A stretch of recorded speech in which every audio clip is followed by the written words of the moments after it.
Let us now examine the selectivity in catalytic hydrogenation.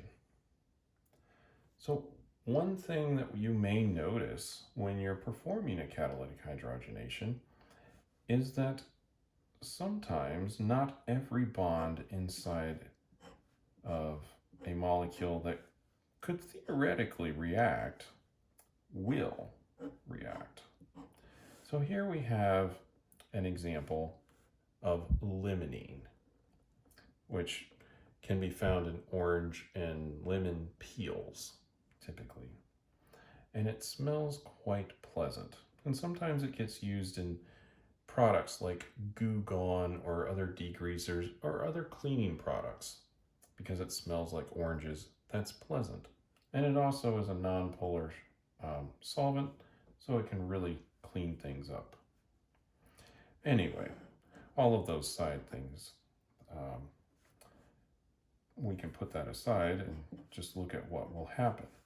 Now, if we add one equivalent of hydrogen to this and react it for maybe a couple hours at 60 degrees, we'll notice something interesting happen. The double bond down here has been reduced, but the double bond here remains. And the reason for this is steric hindrance. This double bond is a lot easier to access, and this one is hindered. Notice how we have this group here.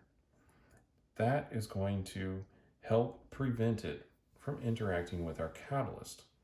And given the choice, this one is a lot easier to access. So it will be reduced first. And if we carefully control the conditions, we can reduce that double bond while leaving that one behind. And sometimes this is something that we just have to experiment with in order to find the right conditions. Let's look at another example. And this kind of goes back to the video that I just talked about, the one where it's other catalytic hydrogenations.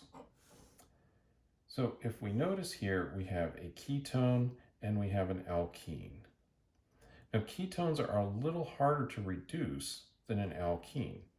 So it is possible by controlling the conditions, essentially don't use excessive pressure or heat during this reaction.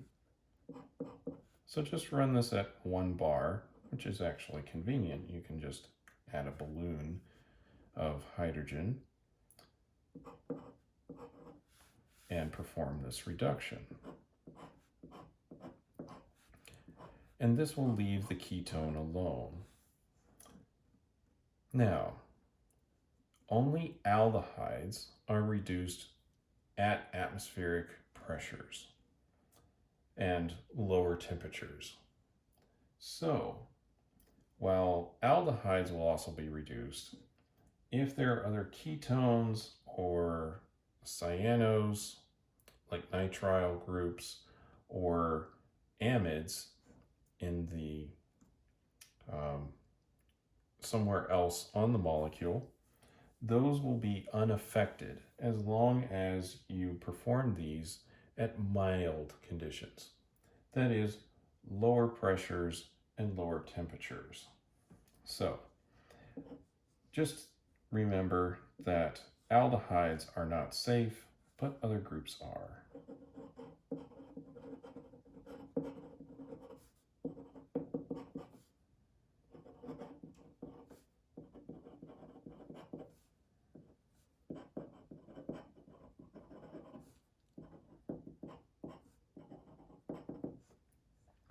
So under mild conditions, again, aldehydes will react, but ketones will not.